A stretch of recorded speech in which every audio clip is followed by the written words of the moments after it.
টাকাই সকল সুখের মূল, আবার টাকাই কিন্তু এই পৃথিবীতে সবচেয়ে অশান্তির কারণ হয়ে দাঁড়ায়। আবার টাকা পয়সা না থাকলে কিন্তু এই পৃথিবীতে সব কিছু একদম মূল্যহীন হয়ে পড়ে। হ্যালো এভরিওয়ান, আসসালামু আলাইকুম। কেমন আছেন সবাই? আই হোপ সবাই অনেক বেশি ভালো আছেন। আলহামদুলিল্লাহ, আমিও আমার পরিবার পরিজন নিয়ে ভালো আছি। এই তো প্রতিদিনের মতো প্রায় আজ 3 থেকে 4 দিন পর আপনাদের মাঝে আবারও একটা নতুন ভিডিও নিয়ে হাজির হয়েছি। আশা করি আজকের ভিডিওটি আপনাদের অনেক বেশি ভালো লাগবে। আজকের ভিডিওটি আমি সকালে নাস্তা থেকে শুরু করেছি। আর সকালে নাস্তায় এখানে ছিটা রুটি, আর আগের দিন মুরগি মাংস রান্না করেছিলাম, যেহেতু আগের দিন জুম্মার দিন ছিল, শুক্রবার। তো শুক্রবারে সবাই কিন্তু ভালো মন্দ সব কিছু রান্না করার চেষ্টা করি, হোক মানে মধ্যবিত্ত বা হোক উচ্চবিত্ত, সবাই কিন্তু চেষ্টা করে তার নিজ নিজ মানে তৌফিক অনুযায়ী বাচ্চাদেরকে খুশি করানোর জন্য। তো আমিও কিন্তু সবসময় চেষ্টা করি আমার সাধ্য অনুযায়ী আমার বাচ্চাদেরকে শুক্রবার আসলে একটু স্পেশালভাবে সব কিছুই রান্না করে দেওয়ার জন্য। তো যার কারণে ভাবলাম শুক্রবারে যেহেতু মুরগি রান্না করেছি, তো আজকে যেহেতু এটা শনিবারের ব্লগ, তো শনিবারে সকালবেলা আর কি ছিটা রুটি বানিয়েছি। আর ছিট রুটি দিয়ে কিন্তু যে কোনো ধরনের মাংস তরকারি দিয়ে খেতে অনেক বেশি ভালো লাগে। তো যাই হোক, ভিডিওর এই পর্যায়ে এসে যে সকল প্রিয় মিষ্টি মিষ্টি আপুরা আমার ভিডিওতে প্রতিনিয়ত খুব সুন্দর করে আমাকে কমেন্টস করেন এবং কি নতুন একটা ভিডিও বানাতে এক্সপায়ার করেন, তো সেই সব আপুদের জন্য রইল অনেক অনেক ভালোবাসা ও অন্তরস্থল থেকে অনেক অনেক দোয়া। আর যারা আজকে আমার চ্যানেলে নতুন জয়েন হয়েছেন, আমার ভিডিওর কোনো অংশ যদি আপনাদের এতটুকু ভালো লেগে থাকে, তাহলে প্লিজ চ্যানেলটি সাবস্ক্রাইব করে পাশেই থেকে যাবেন। পাশে থাকা বেল বাটনের অল অপশনটি প্রেস করে দেবেন, যাতে করে আমি কোনো নতুন ভিডিও ছাড়ার সাথে সাথে আপনাদের কাছে নোটিফিকেশন চলে যায়। আপনারা সময় সুযোগ করে আমার ভিডিওটা আর কি দেখে নিতে পারবেন। আজ প্রায় 3 থেকে 4 দিন পর ইউটিউবে ফিরে এসেছি, কারণ অনেক বেশি ব্যস্ততার মধ্যে সময় গিয়েছিল। যদিও ব্যস্ত ছিলাম, আসলে বললে এটা একটা অন্যরকম অন্যায় হয়ে যাবে। একটু মানসিকভাবে আমি একটু আসলে মানে ঠিক ছিলাম না, কি বলবো। আর কেনই বা ঠিক ছিলাম না সেগুলো আর আপনাদের মাঝে বলি না। প্রায় সময় আসলে কিছু কিছু কারণ থাকে মন খারাপের, যেগুলো আসলে সবার সামনে ফোকাস করা যায় না। তো যাই হোক, কেউ কেউ আবার ভাববেন না যে ভাইয়ার জন্য নাকি মন খারাপ, নাকি আবার ফ্যামিলিতে কোনো দিক দিয়ে অশান্তি হয়েছে। আসলে সেরকম কোনো কিছুই না। তো যাই হোক, তো সকালে কিন্তু নাস্তা খেয়ে নিয়েছি অফ ক্যামেরাতেই। তো নাস্তাগুলো খেয়ে কিচেনে যত থালা বাসন যা কিছু ছিল সব কিছু ধুয়ে পরিষ্কার করে নিয়েছি। তো এখন চলে এসেছি সংসারের কাজকর্মে। একদিক দিয়ে সংসারের কাজকর্ম করব, আর অন্য দিক দিয়ে আপনাদের সাথে কিছু কথা শেয়ার করব। আসলে আমরা যারা মধ্যবিত্ত আছি, মধ্যবিত্ত পরিবারের বিলং করি, আসলে আমরা চাইলেও কিন্তু ভোগ বিলাসিতা করে আসলে জীবন কাটাতে পারি না। আর মধ্যবিত্ত পরিবারে আসলে ভোগ বিলাসিতা না করেই আমি মনে করি কি মধ্যবিত্ত ফ্যামিলির যত গৃহিণীরা আছেন, তারা কিন্তু চাইলে হিসেব, পরিশ্রম আর ধৈর্য বুদ্ধি দিয়েই কিন্তু সংসারটাকে খুব সুন্দরভাবে আগলে রাখতে পারেন। আর এগুলো মেনে চললেই দেখবেন সংসার জীবন অনেক বেশি সুন্দর। যার জীবনে চাহিদা যত কম থাকবে, জীবনও কিন্তু তত বেশি অনেক বেশি সুন্দর থাকবে। তা আমাদেরকে একটা জিনিস মানতে হবে যে আসলে অতিরিক্ত কোনো কিছুই ভালো না।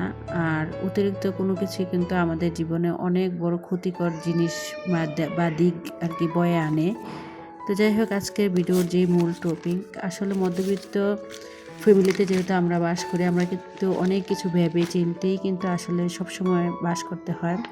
তো যাই হোক, আজকে 1000 টাকা মধ্যবিত্ত সংসারে মাসের শেষের, যেহেতু মাস প্রায় 16 তারিখ হয়ে গিয়েছে, তো প্রায় আরও 15টা দিন বা 14 দিন রয়ে গিয়েছে। তো 1000 টাকা মধ্যবিত্ত সংসারে 15 দিনের জন্য কি কি মাছ আর মুরগি বাজার করলাম, তাই আর কি আজকে আপনাদের মাঝে শেয়ার করলাম। যদিও ভিডিওগুলা আজ থেকে প্রায় বৃহস্পতিবারে যদিও আমার ভিডিও দেওয়ার বা না জানি বুধবারে আর কি ভিডিও দেওয়ার কথা ছিল, যাই হোক একটু সমস্যার কারণে আমি এতদিন ভিডিও দিতে পারিনি। তো আজকে আপনাদের মাঝে ওই ভিডিওটা আর কি শেয়ার করছি। যদিও ভিডিওটা এডিট করা ছিল, কিন্তু ভিডিওতে কোনো প্রকার ভয়েস দেওয়া ছিল না, তো আজকে ভিডিওতে ভয়েস দিচ্ছি। তা যেহেতু মাসের প্রায় আর 14 থেকে 15টা দিন বাকি রয়েছে, তো আমরা যেহেতু মধ্যবিত্ত পরিবারে বাস করি, আমরা কিন্তু অনেক দিক ভেবে চিন্তে হিসেব করেই কিন্তু সংসারটাকে চালাতে হয়। তো আমি আর কি এই 15 দিনের জন্য এখানে আর কি মাছ নিয়ে এসেছি। রুই মাছ নিয়ে এসেছি আর একটা পাঙ্গাস মাছ আর একটা মুরগি। তো মাছের দাম নিয়েছিল আমার কাছ থেকে 620 টাকা আর কি। আর মুরগির বাজার ছিল প্রায় 380 টাকার মতো। সব মিলিয়ে কিন্তু 1000 টাকা। কারণ মাছগুলা ছিল আর কি একটা পাঙ্গাস মাছ আর 3টা রুই মাছ মিলে হয়েছিল 620 টাকার। আর মুরগিটা ছিল আর কি 2 কেজি 2.5 কেজির থেকে মানে 2.5 কেজি আর কি। তো এখন যেহেতু মুরগি 165 টাকা কেজি দরে বিক্রি হচ্ছে, তো 2.5 কেজি থেকে একটু বেশি খানিকটা বেশি ছিল। তো যার দাম এসেছিল আর কি 380 টাকা আর ওইখানে হয়েছে 620 টাকা, সর্বমোট আর কি 1000 টাকা। তো আমি কিন্তু মাসের 15 দিনের জন্য শেষের 15 দিনের জন্য আর কি বুদ্ধি করে এখানে 2 রকমের মাছ নিয়েছি। চাইলে কিন্তু আমি আরও অনেক রকমের মাছ নিতে পারতাম। দেখা গিয়েছে শিং মাছ বা পাবদা মাছ বা যে কোনো ধরনের ছোট মাছ নিতে পারতাম। কিন্তু আমি চিন্তা করে দেখেছি যেহেতু আর মাত্র 15টা দিন বা 14টা দিন বাকি রয়েছে, এই 14 দিন বা 15 দিন কীভাবে সংসারটাকে খুব সুন্দরভাবে কম টাকার বাজার দিয়ে বা কম টাকার মাছ বা মুরগি বাজার দিয়ে আর কি খুব সুন্দরভাবে সংসারটাকে চালানো যায়। আসলে আমরা যারা মধ্যবিত্ত পরিবারে বাস করি, সবাই কিন্তু সব দিক ভেবে চিন্তেই কিন্তু আসলে সংসারটাকে পরিচালনা করতে হয়। আর বিশেষ করে কিন্তু গৃহিণীরাই বেশিরভাগ সংসারের দায়িত্বটা পালন করেন। পুরুষরা তো বাহিরের দিক সামলান, আর গৃহিণীরা কিন্তু ঘরের ভিতরের দিক, কোথায় কখন কি লাগবে না লাগবে, কখন কোন বাজারটা শেষ হয়ে গিয়েছে, ফ্রিজে কি আছে না আছে, ফ্রিজে কখন মাছ লাগবে মুরগি লাগবে, সব কিছুই কিন্তু মহিলারাই কিন্তু আসলে দেখাশোনা করে। তো এখানে আর কি আমি কিন্তু মাছগুলো অফ ক্যামেরাতে কেটে নিয়েছি। যেহেতু আমাদের বাসার কাছে মানে কোনো ড্রেসিংয়ের সিস্টেম নেই, তো আমি কিন্তু সবসময় মুরগি বাসায় এনেই মুরগিগুলো পরিষ্কার করি। তো মাত্র আর মাসের যেহেতু 15 দিন বাকি আছে, হয়তো 2টা সপ্তাহ পাবো। তো ওই কথা চিন্তা করে কিন্তু আমি এখানে 2 কেজি 2.5 কেজির উপরে আর কি একটা মুরগি নিয়েছিলাম। তো মুরগিটাকে কিন্তু আমি 3 দিনের জন্য আর কি ভাগ করব। যেহেতু এখানে 2 সপ্তাহ বাকি মাত্র আছে, 2টাই সপ্তাহ। তো 2 সপ্তাহের মধ্যে যদি 3 দিন আমরা মুরগি খাই, আর দেখা গিয়েছে যে এই মাছ নিয়েছি, এই মাছগুলো কিন্তু আমার খুব সুন্দরভাবে কিন্তু অনায়াসে 15 দিন চলে যাবে। তো আসলে আমি মনে করি কি গৃহিণীরা যদি সংসারে একটু হিসেব আর বুদ্ধি করে চলে, তাহলে কিন্তু চাইলে তারা খুব অল্প টাকার সবজি বাজার বলেন, মাছ বাজার বলেন বা মুরগি বাজার বলেন, খুব সুন্দরভাবে সব কিছু কিন্তু মেনটেন করতে পারে। তো যাই হোক, আমি কিন্তু মাছগুলো সুন্দরভাবে অফ ক্যামেরাতে কেটে অনেকক্ষণ সময় নিয়ে মাছগুলো আসলে ধুয়ে পরিষ্কার করে নিয়েছি। আর যেদিন দেখবেন বাসায় মাছ মুরগি বাজার করা হয়, ওই দিন কিন্তু কাজের ঝামেলাও অনেক বেশি থাকে। আর আমার যেহেতু একা হাতে সংসারের কাজগুলো মানে করতে হয়, আমার বাসায় যেহেতু কোনো প্রকার হেল্পিং হ্যান্ড নেই। আর এদিকে দেখেন আমি যখন ভিডিও করছিলাম, আমার ছোট্ট বুড়ি কী করছিল, আমাকে ও কিন্তু কাজে সাহায্য করতে আসে। সবাই কিন্তু মাশাআল্লাহ বলবেন। আর আমার প্রায় ভিডিওতে কিন্তু আমার ছোট্ট বুড়িকে আপনারা দেখতেই পাবেন। তো এখানে কিন্তু আমি মুরগিটাকে 3 ভাগে বন্টন করেছিলাম। একদিন বিরিয়ানি রান্না করার জন্য রেখে দিয়েছি 2 পিস, আর বুকের যে 2 অংশ এটা 2 দিন করেছি আর কি। তো সর্বমোট 3 দিন ছিল মুরগির জন্য আর কি 3 দিনের করেছিলাম। আর মাছগুলা যেহেতু আমার বাসায় বক্স ছিল না বেশি, তো যেগুলো ছিল এগুলাই আর কি বক্সের মধ্যে ভরে নিয়েছি। আর কিছুটা মাছ আমি পলির মধ্যে করে রেখে দেবো। আর আমার কিন্তু বাসায় ডিপ ফ্রিজ নেই, নর্মাল ফ্রিজেই। তো এই ফ্রিজে কিন্তু আমি বক্সে করে মাছ রাখি। এতে করে কিন্তু দেখা গিয়েছে মাছগুলা কিন্তু যখন আমরা মানে বের করি, তখন কিন্তু দেখতেও অনেক বেশি ভালো লাগে। বা দেখা গিয়েছে একটা মাছ আরেকটা মাছের সাথে লাগে না। খুব সহজেই কিন্তু মানে রান্না করার আগে কিছুক্ষণ আগে যদি নামিয়ে রাখি, তাহলে খুব সুন্দরভাবেই কিন্তু আসলে রান্নাটা করা যায়। আসলে আমরা যারা মধ্যবিত্ত আছি, সব দিক কিন্তু ভেবে চিন্তে হিসেব করেই কিন্তু সবসময় বাজার খরচ করতে হয়। তা আমি যেহেতু আমার সংসারটাকে পরিচালনা করি, কখন কোথায় কী লাগবে না লাগবে বা কখন কোন বাজারটা করলে আমার টাকাটা বা আমার সংসার খরচটা কম হবে বা কখন কোন বাজারটা আমার নষ্ট হয়ে যাচ্ছে বা কীভাবে অপচয় না করে আমি আমার সংসারের বাজেট থেকে টাকা পয়সা বা মানে একটু জমাবো বা দেখা গিয়েছে সঞ্চয় করব বা সেভ করব, সব দিক ভেবে করে মানে চিন্তা করেই কিন্তু আমাকে সংসারটাকে চালাতে হয়। তো আমি যেহেতু একা হাতেই আমার সংসারটাকে চালাই, আলহামদুলিল্লাহ আপনাদের দোয়ায় আমি কিন্তু খুব অল্প টাকার মধ্যেই কিন্তু আমি খুব সুন্দরভাবে আমি আমার সংসারটাকে ম্যানেজ করতে পারি। যদিও আমি ভাড়া বাসায় থাকি, আমার ছেলেরা লেখাপড়া করে, ওদের লেখাপড়ার খরচ সব দিক মেনটেন করতে গেলে আর কি দেখা গিয়েছে অনেকটা টাকা পয়সাই কিন্তু প্রতি মাসে আমাদের সংসার খরচ চলে যায়। যেহেতু ছেলে মেয়ের পেছনে যায়, আর ছেলে মেয়ে যাদের মানে লেখাপড়া করে তাদের সংসারে দেখবেন খরচটা অনেক বেশি হয়।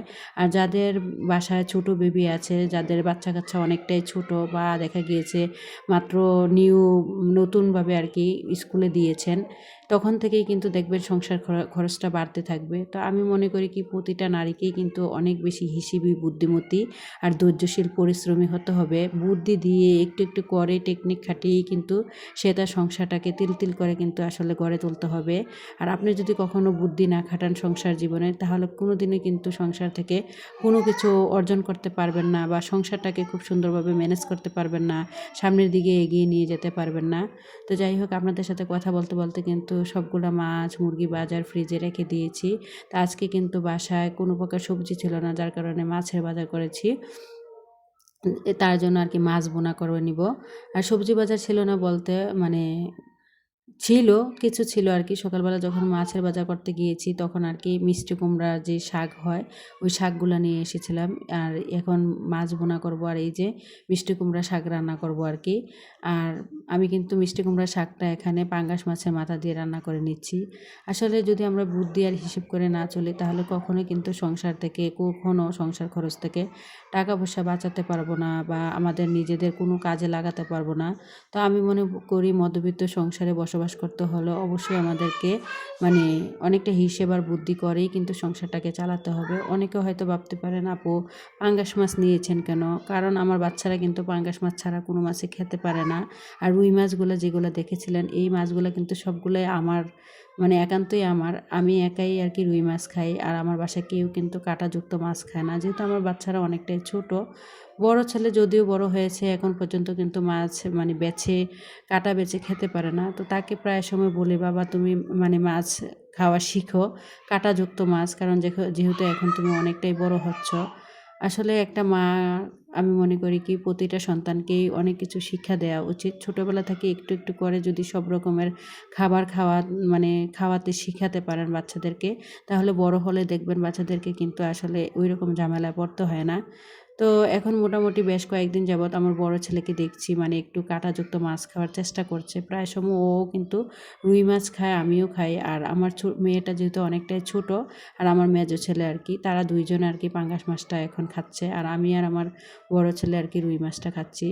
কারণ আমি মনে করি কি প্রতিটা মাই কিন্তু একটা সন্তানের জন্য অনেক বড় শিক্ষকের মানে ভূমিকা পালন করে। আপনি ছোটোবেলা থেকে বাচ্চাকে যেটা শিখাবেন, বাচ্চা কিন্তু ওইটাই শিখবে। তা আপনি যদি ছোটোবেলা থেকে তাকে সব রকমের মাছ, মাংস, শাক, সবজি খাইয়ে মানে চেষ্টা করেন বা খাইয়ে অভ্যাস করেন, দেখবেন আপনার সংসার খরচটা কিন্তু অনেকটাই কম লাগবে। তো যাই হোক, এদিক দিয়ে রান্নাবান্না শেষ করে কিন্তু দুপুরে খাওয়া দাওয়া সব কিছু কমপ্লিট হয়ে গিয়েছিল। তো বেশ কয়েকদিনের আগের ভিডিওতে হয়তো দেখেছিলেন আমরা বেড়াতে গিয়েছিলাম। তো এখানে যে কাপড়গুলো ছিল সেগুলো ধুয়ে পরিষ্কার করে রেখেছিলাম, রোদে শুকিয়ে রেখেছিলাম। তো এক এক করে কাপড়গুলো গুছিয়ে এখন রেখে দিয়েছি। তো যাই হোক, আমার পরবর্তী ভিডিও দেখার আমন্ত্রণ জানিয়ে আজকের মতো ভিডিওটা এখানেই শেষ করছি। সবাই ভালো থাকবেন। খোদা হাফেজ। আসসালামু আলাইকুম।